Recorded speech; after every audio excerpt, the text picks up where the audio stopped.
আমি যদি যাই তায়েফে কখনো, বলবো মাটিকে ডেকে নবীজির খুন ঝরলো কোথায়। বলে দাও আজ আমাকে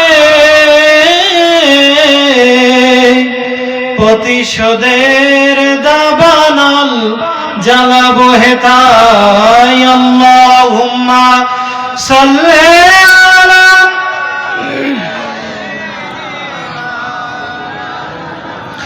ওয়া আলা আলি সাইয়্যিদিনা।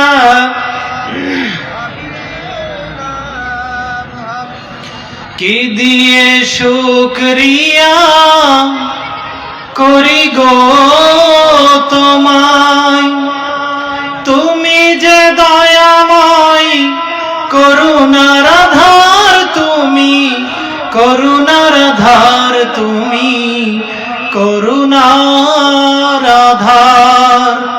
কি দিয়ে শুকরিয়া করি গো তোমায়, তুমি যে দয়াময় করুণার আধার, তুমি করুণার আধার, তুমি করুণার আধার।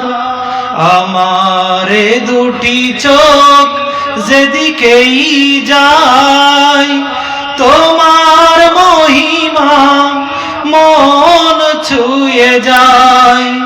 জ্ঞানের আলো আছে যার, সেই তোমাকে করে গো স্বীকার, প্রভু করে গো স্বীকার। কি দিয়ে শুকরিয়া করি গো তোমায়, তুমি যে দয়াময় করুণার আধার, তুমি করুণার আধার, তুমি করুণার আধার। আলহামদুলিল্লাহ, মহান আল্লাহ তাআলার শুকর গুজার হচ্ছি যে মহান মালিক এই পারুলিয়ার বিপুল জনগোষ্ঠীর মধ্য থেকে বাছাই করে শুধুমাত্র কেবলমাত্র আপনাকে এবং আমাকে এই মজলিসে আসার জন্য, কোরআন এবং হাদিস থেকে দুই একটি কথা শ্রবণ করার জন্য যে মালিক আমাদেরকে কবুল করেছেন, সেই মালিকের দরবারে কৃতজ্ঞ চিত্তে কালিমাতুশ শুকরিয়া আদায় করছি। জবান খুলে মহব্বতের সাথে বলছি আলহামদুলিল্লাহ। আরো জোরে বলছি আলহামদুলিল্লাহ।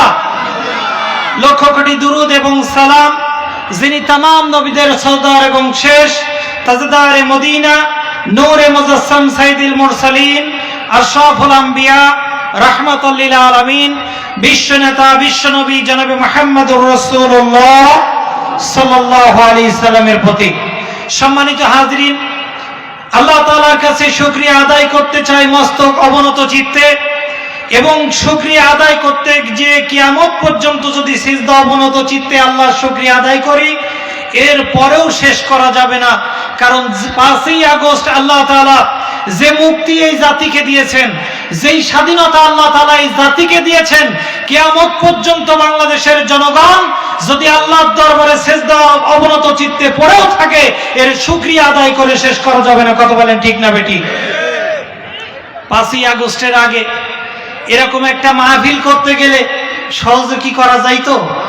এরকম একটা মাহফিল করতে গেলে মেম্বার সাহেব পারমিশন দেয় তো চেয়ারম্যান বন্ধ করে দেয়, চেয়ারম্যান সাহেব পারমিশন দেয় তো ইওনো বন্ধ করে দেয়, ইওনো পারমিশন দেয় তো এসপি সাহেব বন্ধ করে দেয়, এসপি সাহেব পারমিশন দিয়ে তারপরে ডিসি সাহেব বন্ধ করে দেয়, ডিসি সাহেব পারমিশন দিলেও এমপি সাহেব মনোভূত হয় না, বন্ধ করে দেয়, এমপি সাহেব পারমিশন দিলেও মন্ত্রীরা বন্ধ করে দেয়।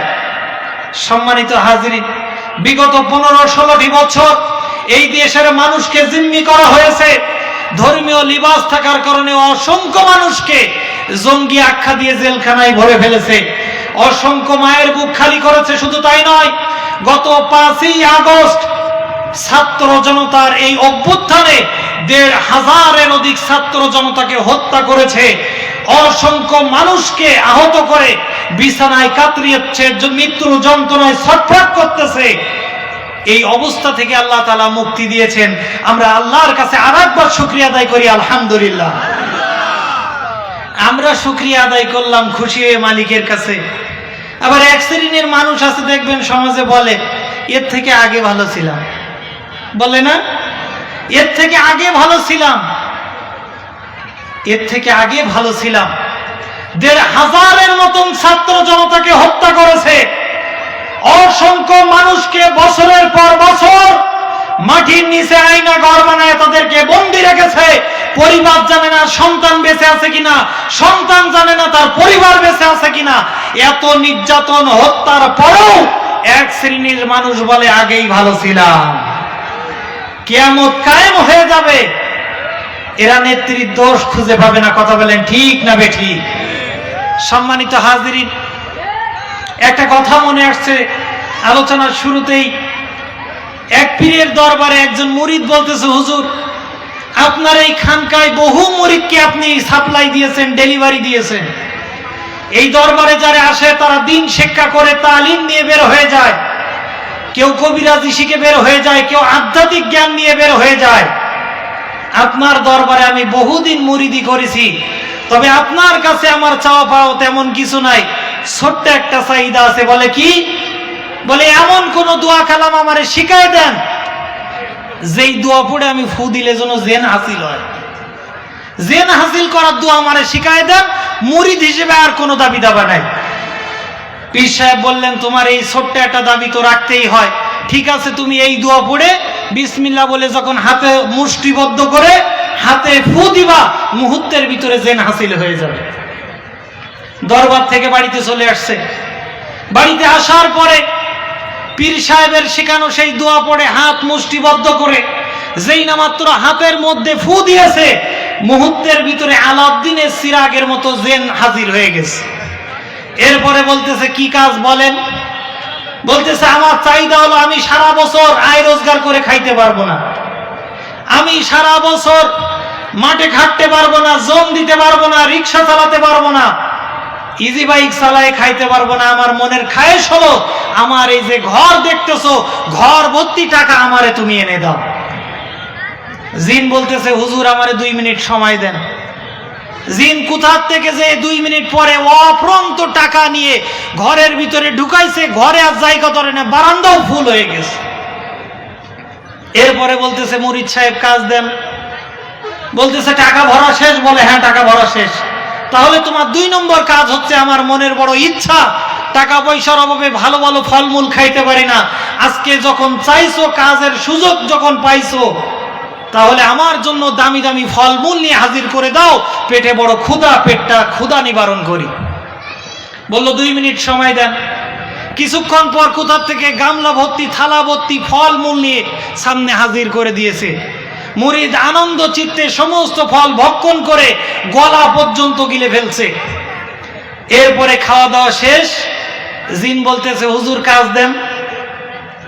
বলতেছে, আমার কাছে তো আপাতত কাজ নেই। বলতে, তা বললি হবে না, আমারে ডাকছেন কাজের জন্য, আমারে কাজ দিতে হবে। বলে, টাকার দরকার ছিল, টাকা পেয়ে গেছি, খাওয়ার দরকার ছিল, খাওয়া পেয়ে গেছি, এখন তো হাতে আর তেমন কোনো কাজ নাই। বলছে, না কাজ দিতে হবে, কাজ না দিই তো আমি শুনবো না। বলছে, যদি কাজ না দিই তাহলে কি করবা? বলছে, তাহলে তোর ঘাড় মটকাই খাবো। এত বিপদের লাইন, কি করি? দৌড়াইতে দৌড়াতে আবার পীর সাহেবের খানকায় যেয়ে বলতেছে, হুজুর কারে আমার কাছে দিছেন, এর হাসিল করার পর এ শুধু কাজ চাই, বলে শুধু কাজ দাও আর কাজ দাও, আমি এত কাজ কোথায় পাবো? এখন শেষ বেশ বলতেছে, যদি কাজ না দিতে পারো তাহলে তোমার ঘাড় মটকায় খাবো। হুজুর মেহেরবানি করে আমারে বাঁচান। বলতেছে, বাবা তুমি ঠান্ডা হও, আমি দেখতেছি। জিন্দে হাসিল করে বলতেছে, বাবা সমস্যা কি? বলে, আমার কাজ দিতে হবে, কাজ ছাড়া আমি থাকতে পারবো না, আমার কাজ দেয়া লাগবে, কাজ না দিলে আমি ঘাড় মটকায় খাবো। বলতেছে, বাবা আমার কাছে তো অফুরন্ত কাজ আছে, অসংখ্য কাজ আছে, তুমি আগে ছোট্ট একটা কাজ দিই, এই কাজটা শেষ করে আসো, তারপরে অনেক কাজ বাকি আছে, সেই কাজগুলো তোমারে দেওয়া হবে। বলে, কি কাজ? বলে, ওই যে দরজা দেখতে পাচ্ছ, ওই যে দোকানের শাটার দেখতে পাচ্ছ, ওর সামনে একটা কুত্তা বসে আছে, ওই কুত্তার লেজটা দীর্ঘদিন ধরে বেঁকা হয়ে আছে। তোমার প্রথম এবং ছোট কাজ হলো ওই কুত্তার লেজটা সোজা করে ফেলবা, এরপরে আমার কাছে আসবা, তোমার দ্বিতীয় কাজে লাগাই দেবো। জিন যে কুত্তার লেজে তেল মালিশ করতেছে আর বলতেছে সোজা হ, সোজা হ, সোজা হ। সকাল থেকে সন্ধ্যা গড়ায় গেল, সন্ধ্যা থেকে ফজর গড়ায় গেল, দিনের পর দিন পার হয়ে গেল, সপ্তাহ পার হয়ে গেল, মাস পার হয়ে গেল, বছর পার হয়ে গেছে। এরপরে জিন ফিরে এসে বলতেছে, বাবা আমার এবারের মতো বাঁচান। জিনের এই যে ক্ষমতা ছিল, আমি যদি কিয়ামত পর্যন্ত চেষ্টা করি কুত্তার লেজ সোজা হবে না।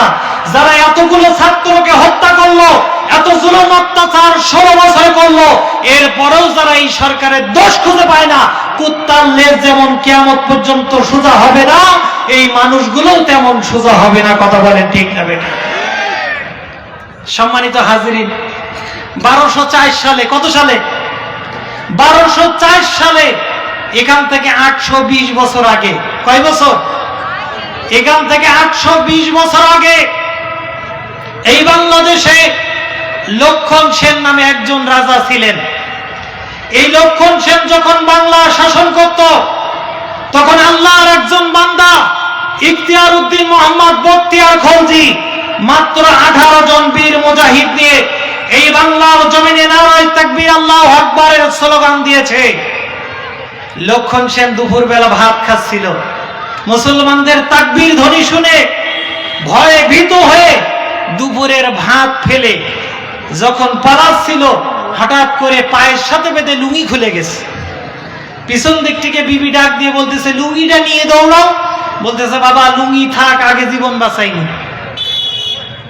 গত 15ই আগস্ট নব্য লেডি লক্ষণ সেন দুপুরে 33 পদের রান্না ফেলে পালাইছে, খাওয়ার টাইম হয় নাই, হেলিকপ্টার নিয়ে দাদা বাবুদের দেশে পালায়ে গেছে।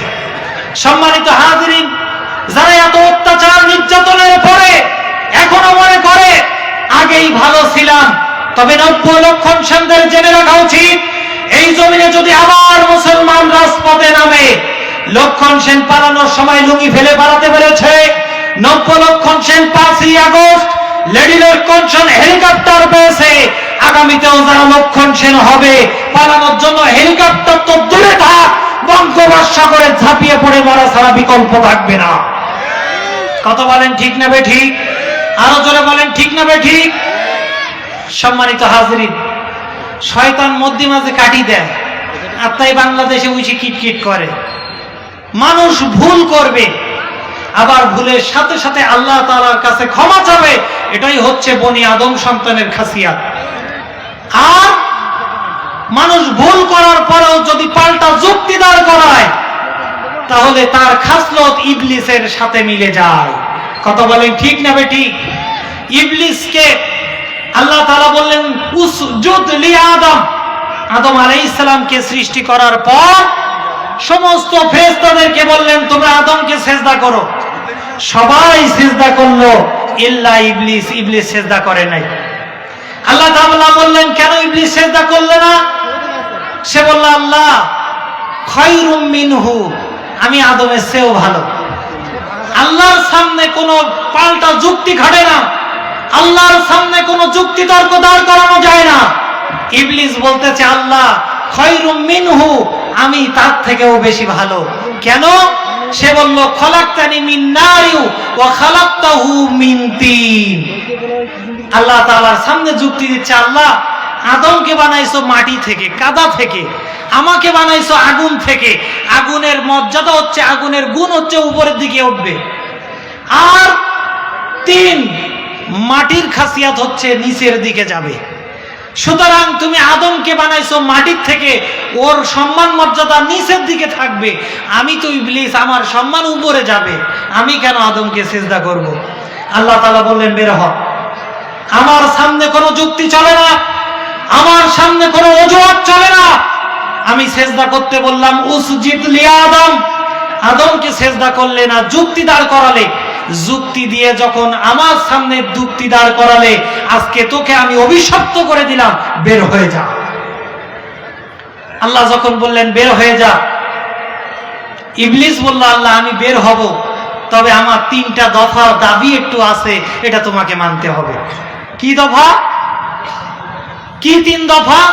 বলে এই 3টা দফা যদি আমার মেনে নাও তাহলে আমার কোনো আফসোস থাকবে না, কারণ যে আদম সন্তানের জন্য, যেই আদমের জন্য তুমি আমাকে অভিশপ্ত করে দিলে, আমাকে এই জান্নাত থেকে, এই আসমান থেকে বের করেছো, আমার 3 দফা দাবি একটু মেনে নিতে হবে। কি দফা দাবি? আদম আলাইহিস সালামের সামনে আল্লাহকে বলতেছে, আল্লাহ আমার 1 নম্বর দাবি হলো, সূরা আরাফ 14 নম্বর আয়াত দেখবেন, সে বলছে ক্বালা আনজিরনি ইলা ইয়াউমিল ইয়াবাসুন, আল্লাহ তাআলা আমাকে এই আদম সন্তানের পিছে লাগার জন্য, ইয়াউমা ইয়াবাসুন, আমাকে কিয়ামত পর্যন্ত আমার হায়াত বাড়ায় দিতে হবে। 1 নম্বর দফা দাবি হচ্ছে কিয়ামত পর্যন্ত আমাকে হায়াত দিতে হবে, 2041 সাল পর্যন্ত আমাকে ক্ষমতা দিতে হবে। 41 সালের আগে আমার হায়াত শেষ হলে হবে না, কারণ এই আদম সন্তানকে ধোঁকা দিয়ে, ওয়াসওয়াসা দিয়ে আমি জাহান্নামে নিয়ে যাব ইয়াউমাল কিয়ামা, কিয়ামত হওয়ার আগ মুহূর্ত পর্যন্ত। আমার যদি হায়াতটা তুমি লম্বা করে না দাও, মাঝপথে যদি আমি পটল তুলি, তাহলে আদম সন্তানকে জাহান্নামে নেব কেমনে? আল্লাহ তাআলা পরবর্তী আয়াতে আল্লাহ পাক বললেন, ক্বালা ইন্নাকা মিনাল মুনজারিন, তোর দাবি 1 নম্বর দফা আমি আজকে মেনে নিলাম, যা বের হয়ে যা, তোর 1 নম্বর দাবি আমি মেনে নিলাম, কিয়ামত পর্যন্ত তোর হায়াত আমি আল্লাহ বাড়াইয়া দিলাম। 1 নম্বর হায়াত পেয়ে গেল। আল্লাহকে বলতেছে, আল্লাহ দফা দিয়েছিলাম 3টা, 1 নম্বর দফা 2041 সাল, ইয়াউমা ইয়াবাসুন, কিয়ামত পর্যন্ত আমাকে হায়াত দিতে হবে। তুমি যখন 1 নম্বর দাবি মেনে নিলা, আমার 2 নম্বর দফা দাবি মেনে নাও। আল্লাহ বললেন, তোর 2 নম্বর দাবি কি? ইবলিস বলতেছে, আল্লাহ আমার 2য় নম্বর দফা দাবি হলো, আমাকে নিজস্ব কোনো আকৃতি দিলে হবে না, যে কোনো আকৃতি, যে কোনো চেহারা আমি যেন ধারণ করতে পারি, এই সুযোগ আমাকে দিতে হবে। আমি মানুষের সামনের থেকে, পিছের থেকে, ডানের থেকে, বাঁয়ের থেকে, মানুষের মাথার ভিতরে, মানুষের ব্রেনের ভিতরে, মানুষের কলবের ভিতরে, মানুষের হাড় শিরা হাড্ডির ভিতরে আমি প্রবেশ করে আদম সন্তানকে ওয়াসওয়াসা দিব। মানুষের টাকার ভিতরে আমি ইবলিস ঢুকে যাব, রাস্তার মোড়ে মূর্তির ভিতরে আমি ইবলিস ঢুকে যাব, বিভিন্ন রকম আকার আকৃতি করার সুযোগ আল্লাহ আমার 2য় দফা দাবি, এটা তুমি যদি মেনে নাও তাহলে আমি খুশি হয়ে যাব। রব্বুল আলামিন বললেন, তোর 2 নম্বর দফা মঞ্জুর করে নিলাম। ইবলিস বলল, আল্লাহ আমার চেহারা যদি স্পেশাল চেহারা থাকে, ইবলিস নিয়ে, ইবলিসের সুরত নিয়ে আমি যদি পারুলিয়া গরুহাটের বলফিল্ডে চলাচল করি, কিংবা চায়ের দোকানে যদি বসি, পারুলিয়ার মানুষ যদি বুঝতে পারে যে ইবলিস চায়ের দোকানে বসে আছে, তাহলে যাহার যাহা আছে তাহাই লইয়া আমাকে এমন তাড়ান তাড়াবে, শেল তাড়ান তাড়াই আমাকে শেষ করে ফেলবে। এজন্য আমার স্পেশাল কোনো চেহারা থাকলে হবে না, কারণ ওরা তো আমাকে দেখলেই পিটায় মেরে ফেলবে। মঞ্চের আশপাশে যদি উবাইদুল কাদের ঘরে, যে নড়ি সুদ পারে না, ও জুতো ছেলে মারবে। আর আপনি যদি দেখেন পারুলিয়ার রাস্তার ভিতরে আদমের শ্রেষ্ঠ শত্রু ইবলিস হাঁটা চলা করে বেড়াচ্ছে, 5ই আগস্ট আমাদের বুবুকে যেমন তারা আমরা করেছিলাম, তার থেকে দ্বিগুণ স্পিরিটে ইবলিসকে তাড়ানো শুরু করবে। এজন্য আল্লাহর কাছে বললেন, আল্লাহ আমার নিজস্ব কোনো সুরত দিলে হবে না, আমি বিভিন্ন সুরত নিয়ে মানুষের সামনে আমি হাজির হয়ে যাব। কখনো বেরেনের ভিতরে যে পুশ করব, কখনো কলবের ভিতরে ঢুকবো, কখনো মানুষের শিরায় উপশিরায় ঢুকবো, কখনো মানুষের টাকার ভিতরে ছবি হয়ে ঢুকে যাব, কখনো রাস্তার মোড়ে বাবার মূর্তি সেজে ঢুকে যাব। বিভিন্ন সুরত নিয়ে আমি আদম সন্তানকে ধোঁকা দেবো। আল্লাহ আমার 2 নম্বর দফা এটা। আল্লাহ বললেন মঞ্জুর। 3 নম্বর দফা কি? আদম বলতেছে, ইবলিস বলে, আল্লাহ 2 দফা দাবি যখন তুমি মেনে নিলে, লাস্ট শেষ নম্বর দফা দাবি হলো, যে আদম সন্তানদেরকে আমি বিভিন্ন ওয়াসওয়াসা দিয়া আমার দলভুক্ত করব, ধর্ম নিরপেক্ষতার নাম দিয়ে দলে ঢোকায় নেব। ও আল্লাহ, এই আমার দলভুক্ত যারা হয়ে যাবে, এদের রিজিকের দায়িত্ব যদি তোমার কবজায় থাকে, তাহলে তো আমার এরা না খেয়ে মরে যাবে। এরা না খেয়ে তো আমার দল পার্টি করবে না। আওয়ামী লীগ যখন ক্ষমতায় আসে বিএনপি না খেয়ে মরে, বিএনপি যখন ক্ষমতায় আসে আওয়ামী লীগ না খেয়ে মরে। আল্লাহ, তোমার দলে যদি এরা না থাকে, আমি ইবলিসের দলে যদি এরা চলে আসে, তাহলে রিজিকের দায়িত্ব যেহেতু তোমার, তুমি যদি রিজিক বন্ধ করে দাও, আমি ইবলিসের সমস্ত কষ্ট বিফলে চলে যাবে। আমার হাতে যদি রিজিক না থাকে, যদি রিজিকের দায়িত্ব তোমার হাতে থাকে, তুমি যদি দেখতে পাও যে ইবলিসের দলে, ওরা তো না খাই দিয়ে মেরে ফেলবা। আর যদি খাওয়া না পায়, যদি পদ্মা সেতুর টাকার ভাগ না পায়, গম বেচে টিন বেচে ওর ভাগ বটার যদি আমার দলের লোক না পায়, তাহলে তো ইবলিসের দলে থাকবে না। তাহলে কি করতে হবে? আল্লাহ, আমার 3 নম্বর দফা হলো, আমার যারা দলভুক্ত হবে, আমার দলে যারা নাম লেখাবে, কিয়ামত পর্যন্ত এর রিজিকের দায়িত্ব তোমাকে নিতে হবে। কত বড় শয়তানের শয়তান! বলতেছে শয়তানি করব আমি, খাদ্য বা তুমি।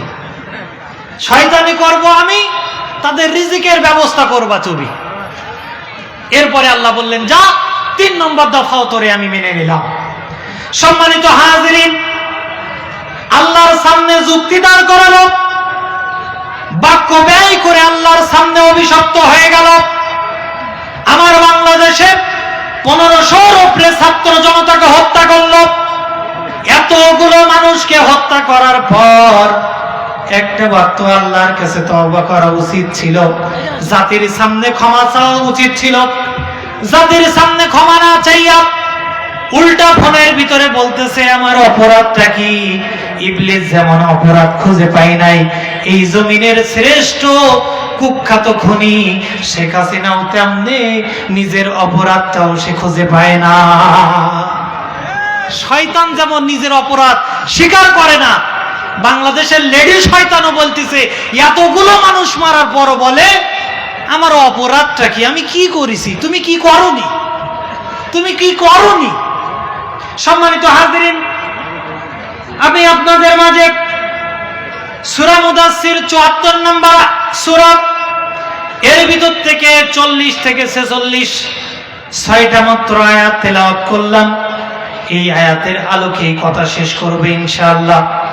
আল্লাহ রাব্বুল আলামিন বলছেন, যখন জান্নাতীরা জান্নাতে যাবে, জাহান্নামীরা জাহান্নামের ভিতরে প্রবেশ করবে, আল্লাহ রাব্বুল আলামিন কোরআনুল কারীমের ভিতরে বলেন, জান্নাতি মানুষগুলো জাহান্নামীদেরকে ডেকে ডেকে তাদের অপরাধ সম্পর্কে জিজ্ঞাসা করবে।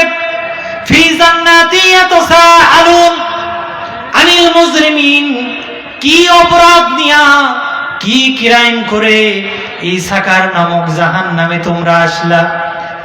তোমাদের অপরাধটা কি? দুনিয়ায় কি পাপ করেছো? সম্মানিত হাজিরিন, এই পৃথিবীর ভূখণ্ডে যদি কোনো আসামিকে পুলিশ গ্রেফতার করে, মোড়ের মাথায় রাস্তার মাঝখানে হ্যান্ডকাপ লাগায়া পুলিশ ভ্যান আসতেছে এরকম যদি অপেক্ষায় থাকে, উৎসুক জনতা চতুর্দিক থেকে এক জায়গায় হয়ে যায়। মানুষগুলো তাদেরকে জানতে চাই, ভাই কি অপরাধ করেছো? কেন তোমাদেরকে পুলিশে ধরছে, হ্যান্ডকাপ লাগায়া রাখছে? তোমাদের অপরাধটা কি? জান্নাতি মানুষগুলো এমনি ভাবে সাকার নামক জাহান্নামে যারা যাবে তাদেরকে জিজ্ঞাসা করবে, ভাই এই জাহান্নাম সাকার নামক এই কঠিন জাহান্নামে আসছো, কি অপরাধ করে আসছো দুনিয়াতে? দুনিয়াতে দেখবেন মানুষকে যখন গ্রেফতার করে, পুলিশে যখন হ্যান্ডকাপ লাগায়া ওই রাস্তার মাঝখানে দাঁড় করায় রাখে, দেবাটা থানার থেকে পুলিশের গাড়ি আসতেছে, এদেরকে ওই গাড়িতে উঠায় নিয়ে যাবে। 3 জন আসামিকে ধরছে, বাজারের উৎসুক জনতা আশপাশে যেয়ে ঘিরে ধরছে, এই বেটা কি অপরাধ, পুলিশ হ্যান্ডকাপ ধরে ধরে নিয়ে যায় কেন? বলে ভাই আমার অপরাধ তেমন নাই, ছোট্ট একটা অপরাধ করছি, এর কারণে পুলিশে ধরছে। বলে কি অপরাধ? তোমার অপরাধ কি? আনিল মুজরিমিন, তোমার অপরাধ কি? সে বলে ভাই ছোট্ট একটা দড়ি চুরি করছি, এর কারণে আমার ধরছে। জনতা বলে আরে বেটা, একটা দড়ি চুরি করলে, একটা রশি চুরি করলে কি পুলিশই ধরে? বলতেছে ভাই রশি চুরি করছি, রশির আগে একটা বড় গরু বাঁধা ছিল। বলে ও তুই গরু চুরি করছিস? তাই বল, এই তোরে ধরছে কেন? 2 নম্বর ব্যক্তি বলে ভাই আমি কোনো অপরাধ করি না, আমার পকেটে 2টা কাশির সিরাপ পাওয়া গেছে। বলে কাশির সিরাপ তো আমাদের বাড়িতেও থাকে, সিরাপ পাইলে কি পুলিশে ধরে? কি করছিস সেটা খুলে বল। কি সিরাপ? সিরাপের নাম কি? কই বই 2টা কাশির সিরাপ পাওয়া গেছে, ওই সিরাপের গায়ের নাম ছিল ফেন্সিডিল। বলে ও তুই মাদক সহ ধরা পড়ছিস। 3 নম্বর বেচারারে বলে তোরে পুলিশ ধরছে কেন? বলে ভাই আমার তেমন কোনো অপরাধ নেই। বলে কি অপরাধ? কই যে ভাই আমার কাছে গাছড়া ওষুধ গাছ পাওয়া গেছে। বলে কি গাছড়া ওষুধ গাছ পাওয়া গেছে যে পুলিশে ধরছে? কই ভাই গাঁজা গাছ পাওয়া গেছে। বলে গাঁজা গাছ পাওয়া গেছে, তাই বল। জাহান্নামে যখন সাকার নামক জাহান্নামীরা যেমন জ্বলতে থাকবে, পুড়তে থাকবে, জান্নাতীরা উৎসুক জনতার মতো জিজ্ঞাসা করবে আনিল মুজরিমিন, কেন এই সাকার নামক ভয়াবহ জাহান্নামে আসছো? তারা উত্তর দিবে সূরা মুদাসসির 42 নম্বর আয়াত। তারা বলবে মা সালাকাকুম ফি সাকার, এই জাহান্নামে সাকার নামক জাহান্নামে কেন আসছো? তারা উত্তর দিবে আমাদের অপরাধ ছিল 4টা। বলেন কয়টা? জোরে বলেন। নামাজি ভাই নামাজে আসেন, বলতে হুজুর আজকে পোশাক পাক নেই। যদি বলি ভাই পাক পোশাকের ব্যবস্থা করে দিচ্ছি নামাজে আসেন, বলে হুজুর আজকে থাক। বলে কেন ভাই? বলছে আজকে আমার মন ভালো নেই, নামাজে আসে না। মুসলমানের সন্তান ফজরের নামাজ কয় ওয়াক্ত জানে না, ঈশার নামাজ কয় ওয়াক্ত জানে না, ঈদের নামাজে কয় তাকবীর জানে না, জানাজার নামাজে রুকু সেজদা করা লাগে না এটাও জানে না। এমন পাবলিক আছে না নাই? কথা বলেন আছে না নাই? এরকম পাবলিক তো অনেক আছে। নাম ইমান আলী, নামাজ পড়ে না এক ওয়াক্ত, আছে না? মসজিদ মুখ হয় না, মসজিদের কথা বললেই বলে, শুধু ঘ্যান ঘ্যান করে, শুধু হুজুরগিরি দেখায়। ও বুড়ো হয়ে মরার আগে দেখি নেব। সম্মানিত হাজরিন, বলতে আফসোস লাগে, ইমাম আবু হানিফার কাছে এক ব্যক্তি এসে বলতেছে হুজুর আপনার হাতে পায়ে ধরি আমারে বাঁচান। বলে কেন, কি অপরাধ, কি করছো? বলে হুজুর আমার স্ত্রী আমার সাথে 3-4 বছর কথা বলে না, আমার মনে হচ্ছিল আমার স্ত্রী মৃত্যুর আগ পর্যন্ত আর কথাও আমার সাথে বলবে না। তবে আমি তওবা করেছিলাম, আমি কসম করেছিলাম আমার স্ত্রী যদি কোনোদিন কথা বলে সেই দিন আমি মানুষের কাঁচা পায়খানা খাবো। বলছে কসম করার আর জিনিস পাও নাই, কাঁচা পায়খানা খাওয়ার কসম করে ফেলছো। বলে হুজুর আল্লাহরও কি শান, গত রাত্রে আমার স্ত্রী 3-4 বছর কথা বলে না, গত রাত্রে আমার সাথে কথা বলছে। এখন আমার কসমের উপায় হবে কি, মানুষের কাঁচা পায়খানা কি খাওয়া যায়? হুজুরে আমারে বাঁচান, কসমের হাত থেকে আমারে বাঁচায় দেন। ইমাম আবু হানিফা বলতেছে বেচারা আফসোস করো না, ব্যবস্থা হয়ে যাবে। কি? বলে তোমার এই পাড়া মহল্লার ভিতরে খোঁজ করে দেখো কোন বাড়িওয়ালা, কোন ঘরের মহিলা, কোন ঘরের পুরুষ যারা এক ওয়াক্ত নামাজ পড়ে না, ওর বাড়িতে দুপুরে একদিন এক সাজ খেয়ে আসবা, কাঁচা পায়খানা খাওয়ার কাফারা আদায় হয়ে যাবে। আপনারা হাসতেছেন, একজন বেনামাজির সম্পর্কে বললেন তার বাড়িতে খাওয়ার কাঁচা পায়খানা খাওয়ার সমান হয়ে যায়। বলতে আফসোস লাগে, মুসলমানের সন্তান মসজিদে ফজরের নামাজ পড়ে না, এশার নামাজ পড়ে না, জুম্মার দিন তিন জুম্মা না গেলে নাকি শুনেছে কাফের হয়ে যাবে, তাই 1 জুম্মা যায় হাজিরা দিতে। এমনও পাবলিক আছে না নাই? কথা বলেন আছে না নাই? সম্মানিত হাজরিন, মুসলমানের সন্তান নামাজ কয় ওয়াক্ত সেটাও জানে না। কথার কথা আমাদের এলাকার অন্যতম শীর্ষস্থানীয় আলেম আমার উস্তাদ আগরদাড়ি কামিল মাদ্রাসার সম্মানিত বর্তমান ভারপ্রাপ্ত প্রিন্সিপাল হাফেজ মুফতি রবিউল বাশার হুজুর, মনে করেন আপনাদের মসজিদে আসছে জুম্মা পড়াতে। তো জুম্মার নামাজ শেষে মসজিদের সভাপতি জনাব আব্দুল্লাহ সাহেব বলছেন হুজুর আজকে চলেন অমুকের বাড়িতে আপনার খাওয়া দাওয়া করতে হবে। তার বাড়িতে যে খাওয়া দাওয়া করবে সব কিছু অ্যারেঞ্জমেন্ট করে বসাই দিয়েছে। হুজুর বলতেছে আমি তো বেনামাজির বাড়ি খাই না, তবে তোমরা নামাজ কালাম সব ঠিকঠাক পড়ো তো? বলতেছে হুজুর হ্যাঁ সমস্যা নেই, ঠিকঠাক পড়ি, সবসময় পেরিয়ে ওঠেনি।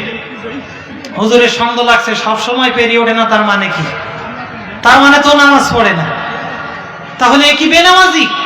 আমি আলেম মানুষ, আমি বেনামাজির বাড়ি কেমনে খাবো? হুজুর বলতেছে যে নামাজ পড়ে একটু যাচাই করে নেওয়া লাগে। এই যে নামাজ পড়ে প্রমাণ আগে নিতে হবে, তারপরে এর খাওয়া দাওয়া করতে হবে। বলতেছে বাবা তুমি কি নামাজ পড়ো? বলছে হ্যাঁ হুজুর পড়ি, তবে সবসময় পেরিয়ে উঠিনি। বলতেছে নামাজ কি ঠিকই পড়ো? সত্যি করে বলো, না হলে তোমার বাড়ি খাওয়া দাওয়া করবো না। ও দেখতেছে উপায় তো নেই, বলতেছে হুজুর হ্যাঁ পড়ি। বলতেছে বাবা বলো দিন ফজরের নামাজ কয় রাকাত? এখন ও তো জীবনেও মসজিদ মুখো যায় না। ও বলতেছে কি বিপদে পড়ে গেলাম। বলতেছে হুজুর নামাজ কালাম সব ঠিকঠাক পড়ি, আপনি নেন খাওয়া দাওয়া করেন, তারপরে বিশ্রাম দেন, বসে কথাবার্তা বলবো, তখন বলা যাবে। হুজুরের তখন আরো সন্দেহ লেগেছে, এই নামাজের কথা বলে না কেন? তাহলে তো সমস্যা আছে, তাহলে তো সমস্যা আছে। আরে বেটা বলো ফজরের নামাজ কয় রাকাত, না হলে খাওয়া দাওয়া করবো না। উপায় না দেখে বলতেছে উপায় তো নেই, হুজুরও তো ছাড়ে না, আমিও তো জানি না কি উত্তর দেব। শেষ বেশ চিন্তা করে বলতেছে দেই বলি একটা, যদি বেঁধে যায়, যদি লেগে যায়। বলতেছে হুজুর ফজরের নামাজ 20 রাকাত। হুজুর বলতেছে তাহলে তো হইস, এ তো নামাজ পড়ে না, ফজরের নামাজ 20 রাকাত। ও মনে মনে বলতেছে কি জানি কম বলি ফেললাম নাকি, এই ফজরের নামাজ কি 20 রাকাত? যখন দেখতেছে হুজুর ধমকাচ্ছে, মনে করতেছে তাহলে কম বলা হয়ে গেছে। ও বলতেছে হুজুর ওই সারাদিন ব্যস্ত ছিলাম, আপনারে খাওয়া দাওয়া করাতে হবে, হাট বাজার মাল মশলা এটা ওটা নিয়ে নানান কাল ঝামেলায় ছিলাম, কি বলেছি ঠিক পাইনি, এইবার ঠিক পাইছি। বলতে কি? বলতে ফজরের নামাজ 40 রাকাত। হুজুর বলতেছে বিয়াদব, ফজরের নামাজ 40 রাকাত, তুই তো নামাজ পড়িস নি, তোর বাড়ি আমি খাওয়া দাওয়া করবো না, আমি চলে গেলাম। পিছন থেকে স্ত্রী সিগন্যাল দিচ্ছে, পর্দা সরায়ে জানলা দিয়ে উকি দিয়ে হাত দিয়ে দেখাচ্ছে কত, 2 রাকাত। ও মনে মনে ভেব দিছে যেটা বলিছি স্ত্রী মনে ওটা ডবল করতে বলিস। হুজুর যখন চলে যাচ্ছে, হুজুরে হাত এটি ধরে বলতেছে হুজুর সারাদিন নানান ঝামেলায় ছিলাম, মাথা ঠিক ছিল না, এইবার ঠিক পাইছি, আসেন আমি খুঁজে পাইছি। বলতেছে কি? বলতে ফজরের নামাজ 80 রাকাত। বলতে বিয়াদব, তুই নামাজ পড়িস নি, তোর বাড়িওয়ালা নামাজ পড়ে না, বেনামাজির বাড়ি তো আমি খাবোই না, আমি চলে গেলাম। হুজুর বাড়ির থেকে চলে গেছে। এরপরে ঘরের ভেতর থেকে স্ত্রী বের হয়ে এসে বলতেছে বেটা তোমারে আমি বারবার করে সিগন্যাল দিলাম পিছন দিক থেকে 2 রাকাত 2 রাকাত। হুজুর রাগ করে চলে গেছে। আমার এখন এই বড় মাছের মাথা, 2 রকম গোশ, দই, সন্দেশ, নানা পদের বিলাপ, বিরিয়ানি, কোরমা, পোলাও, এত কিছুর আয়োজন করলাম, এ এখন খাবে কেডা? তোমারে আমি বারবার করে সিগন্যাল দিয়েছি 2 রাকাত 2 রাকাত, কেন পিছন দিক থেকে বলতে পারলাম না? আর হঠাৎ করে স্বামী বলতেছে আরে বেটি থাম, 40 80 রাকাত বলেছি তাই হুজুর দাঁড়ায়নি, আজ যদি 2 রাকাত বলতাম তাহলে তো হুজুর আমার পেটির চামড়া ধুইত না। এই মুসল্লি আছে না নাই? এই মুসল্লি আছে না নাই? সম্মানিত হাজরিন, জাহান্নামীরা যখন জাহান্নামে যাবে তারা স্বীকার করবে ক্বালু লাম নাকু মিনাল মুসাল্লিন, আমাদের 1 নম্বর অপরাধ হচ্ছে দুনিয়াতে আমরা ভালো নামাজি ছিলাম না। 2 নম্বর তাদের অপরাধ হচ্ছে, তারা বলবে আমাদের 2 নম্বর অপরাধ হচ্ছে আমরা দুনিয়াতে মিসকিন, অসহায়, গরিবদেরকে খাদ্য খাওয়াতাম না, মিসকিনদেরকে খাদ্য দিতাম না, ইয়াতিমদেরকে খাদ্যের ব্যবস্থা করতাম না।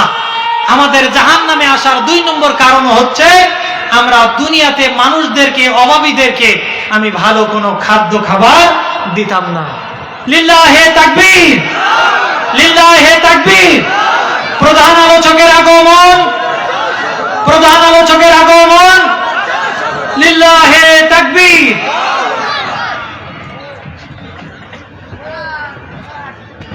হুজুর চলে এসেছে।